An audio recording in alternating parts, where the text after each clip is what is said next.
Hello friends, எல்லாருக்கும் வணக்கம். இன்றைக்கி நம்ம சேனலில் கேப்சிகம் வித் பன்னீர் கிரேவி தான் பார்க்க போகிறோம். வாங்க பார்க்கலாம். ஒரு கடாயில் ஒரு பெரிய வெங்காயம், இதுதான் கிரேவியோட பேஸ் மசாலா.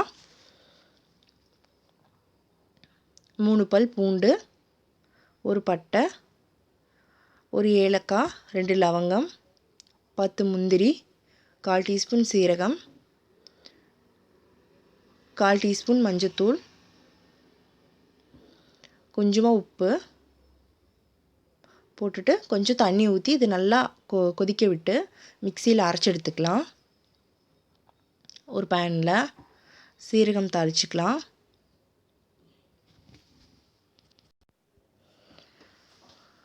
ஒரு பெரிய வெங்காயம், 2 பச்சை மிளகா போட்டுட்டு நல்லா கோல்டன் ப்ரௌன் ஆகிற வரைக்கும் நல்லா தாளித்து எடுத்துக்கலாம்.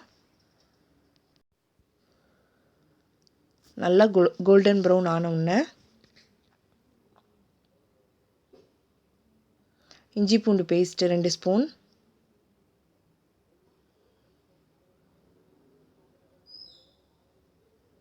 அரை டீஸ்பூன் கரம் மசாலா, 1 டீஸ்பூன் மிளகாய்த்தூள்,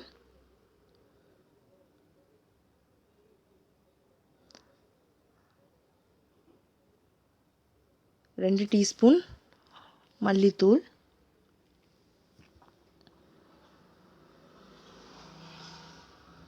1/4 டீஸ்பூன் மஞ்சத்தூள் போட்டுட்டு நல்லா மிக்ஸ் பண்ணிக்கலாம்.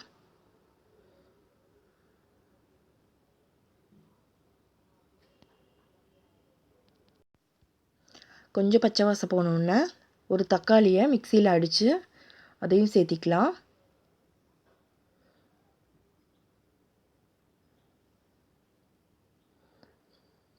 கொஞ்சம் வணங்கின உடனே ஒரு அரை டம்ளர் தண்ணி ஊற்றி அந்த ஜார்லேயே தண்ணி ஊற்றி நான் மிக்ஸ் பண்ணி ஊற்றிட்டேன். எண்ணெய் தெரிஞ்சு வர வரைக்கும் நம்ம இதை அப்படியே சிம்மில் வச்சிடலாம். இந்த மாதிரி வரும்போது நல்லா மிக்ஸ் பண்ணி விட்டுட்டு நம்ம ஃபஸ்ட்டு ப்ரிப்பேர் பண்ணி வச்சுருந்தோம் இல்லைங்களா, அந்த எல்லோ கிரேவியை நான் அரைச்சி வச்சுருக்கேன், அதை சேர்த்திக்கலாம். எல்லா கிரேவிக்குமே இதுதான் கொஞ்சம் பேஸாக இருக்கும்.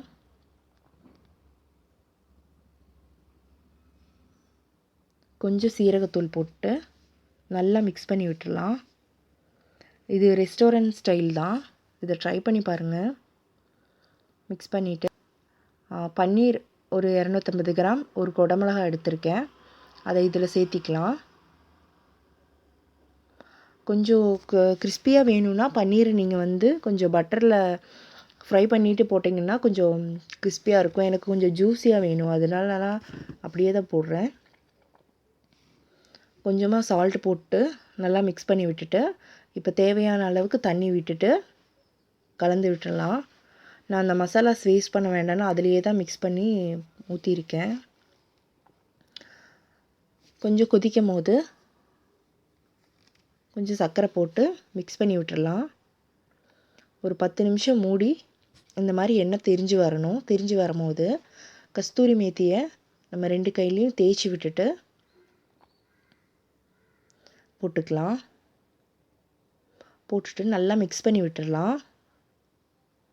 இன்னொரு 10 நிமிஷம் இதை மூடி வச்சு இன்னி கொஞ்சம் திக்கான உடனே ஆஃப் பண்ணிடலாம். அவ்வளோதான், நம்ம capsicum with paneer gravy ready. இது ரெஸ்டாரண்ட் ஸ்டைல், செஞ்சு பாருங்கள். எப்படி இருந்ததுன்னு கமெண்ட் பண்ணுங்கள். இந்த வீடியோ பிடிச்சிருந்தா லைக் பண்ணுங்கள், ஷேர் பண்ணுங்கள், மறக்காமல் சப்ஸ்கிரைப் பண்ணுங்கள். தேங்க்யூ.